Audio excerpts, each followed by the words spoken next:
Most people's money problems in their 20s and even later don't come from income. They come from what they do after their bills are paid. And before you click off, no, I'm not saying you should lock yourself in the most restricted budget on the planet. And as a matter of fact, I think the way people teach budgeting today is completely unrealistic and there's no one size fits all. But before I start, I want to ask you this.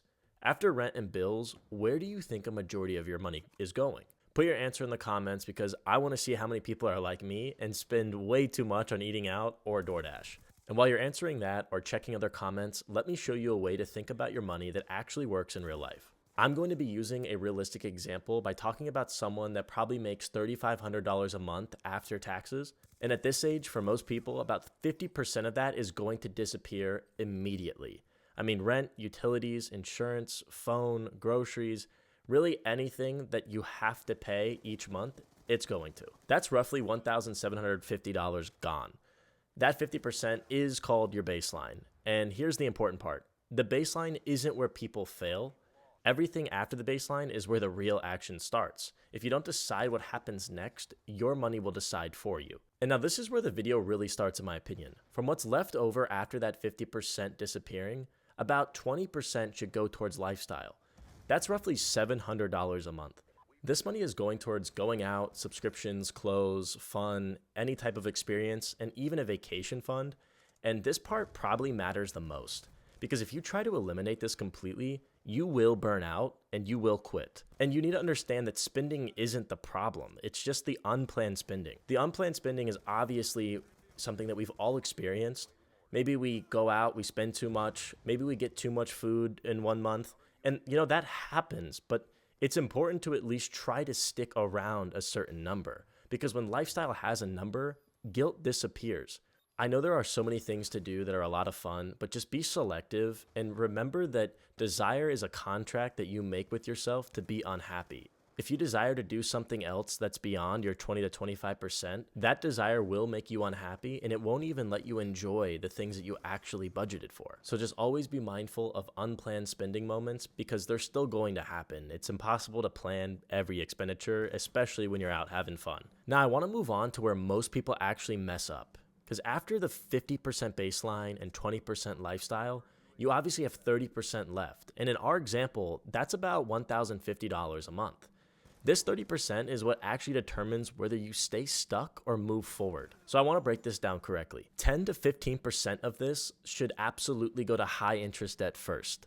When I say high interest, I mean credit cards, payday loans, and anything roughly above 7 to 8%. And if you don't know what payday loans are, you've probably seen a million ads, and please don't fall for these, where it's Chime, Bridget, or SoFi saying, yeah, you can get $500 right now, or don't be embarrassed, take the $500 now. I promise to you, those are the worst decisions you can make because they're super predatory and the interest rates can be through the roof.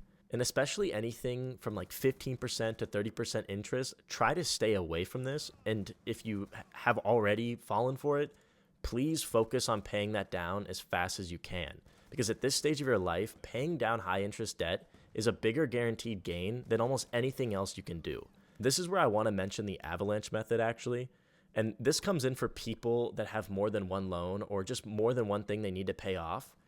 You want to focus extra money on the highest interest rate first, and then minimums on everything else. Then roll that payment forward. And you want to do this because a guaranteed 20% return by eliminating interest beats investing, crypto, and side hustles every single time. It's not sexy, but it's the fastest way to stop bleeding money. Once your high interest debt is being attacked aggressively and you're starting to pay those balances down, the next 10% goes to tax advantage investing.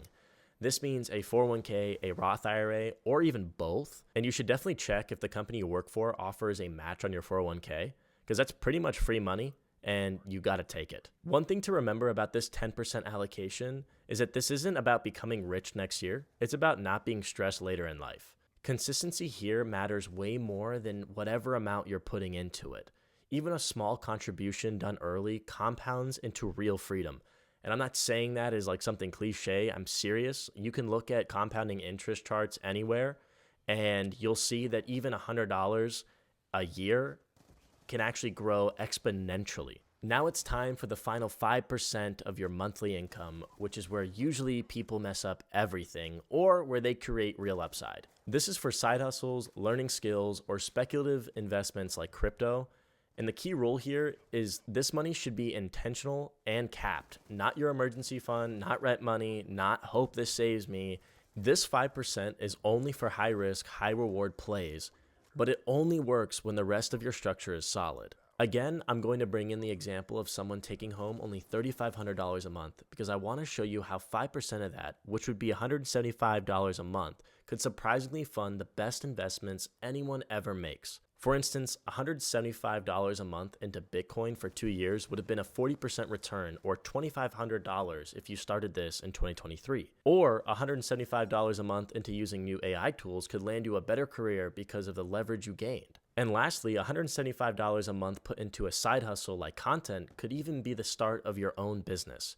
Basically, you should never sleep on 5% of your monthly income because you'll never know where it takes you. Here's the big idea I want you to take away from all this though. Budgeting isn't about restriction. It's about deciding what happens after your bills are paid. If this framework helped you or inspired you in any way, answer this in the comments below. Which part of the 30% do you need to fix first? Is it debt, investing, or creating upside in general? If you watched this far into the video, I want to applaud you for your brain not being absolutely rotted in the big 2026. And I also want to mention how this shows you really do care about your financial future. And if you want to take the next step, I am building an app with a buddy of mine that I do have linked in the description. It is a project that we took on because, like I said in the beginning, budgeting is completely off in the way that we understand it. The budgets that people teach us in schools are absolutely awful. They're rigid, they're completely stuck, and in reality, they do not work because we all know things happen and we need a budget that can adjust with those things. I hope you enjoyed the video and I can't wait to see you next time.